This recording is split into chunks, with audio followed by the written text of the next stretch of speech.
আপনি নামাজ পড়েন, সন্তান টেলিভিশন দেখে, হয় কিনা এমন? আপনি নামাজ পড়েন, ছেলেকে ঘর থেকে বের করে দেন, বের হ, আমি নামাজ পড়বো। আরে বাবারে, কি নামাজি রে আপনি! সন্তান আপনার কাঁধে চড়বে, সন্তান আপনাকে ডিস্টার্ব করবে।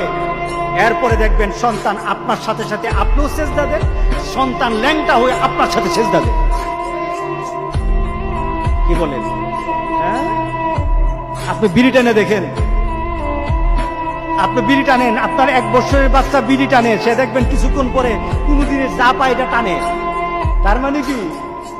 বাপের লক্ষ্মী ছেলে। এটা বাপের কি ছেলে? বাপের লক্ষ্মী ছেলে। আর যখন নামাজি, আপনি যখন সেজদা দেন, 1 বছরের সন্তানও দেখে দেখে সেজদা দেয়, তখন এটা আল্লাহওয়ালা ছেলে হবে।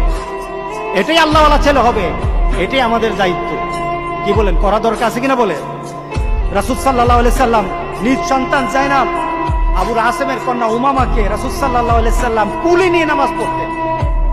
কুলি নিয়ে নামাজ পড়তেন। যায়নাব এবং উমামাকে কুলি নিয়ে রাসূল সাল্লাল্লাহু আলাইহি সাল্লাম নামাজ পড়তেন। এই নীতি যদি আমাদের ঘরঘড়ির মধ্যে আমরা চালু করে দিতে পারি, ইনশাআল্লাহ ইনশাআল্লাহ আমাদের সন্তান আমাদের থেকে নামাজ শিক্ষা প্র্যাকটিস দেখতে পারবে না? কি বলেন? দরকার আছে কিনা বলেন? প্রথম কথা কি বলেন তো দেখি? নিজে নামাজ পড়ব। দ্বিতীয় হলো, নামাজ যখন পড়ব আমার সন্তান ঘুরে আমার পাশে থাকবে, তারা যেন আমাকে দেখে দেখে নামাজ অনুসরণ করতে পারে।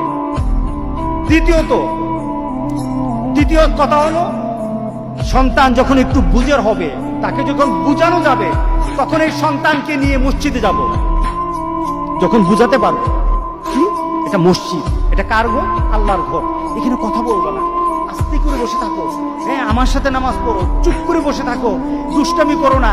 এই ছেলেগুলি যখন ব্রেইনে এই কথাগুলি ঢুকে যাবে, ঢুকার মতো বয়স হবে, ছেলেগুলি নিয়ে মসজিদে আসা। কে বলেছেন? মুহাম্মদ রাসূলুল্লাহ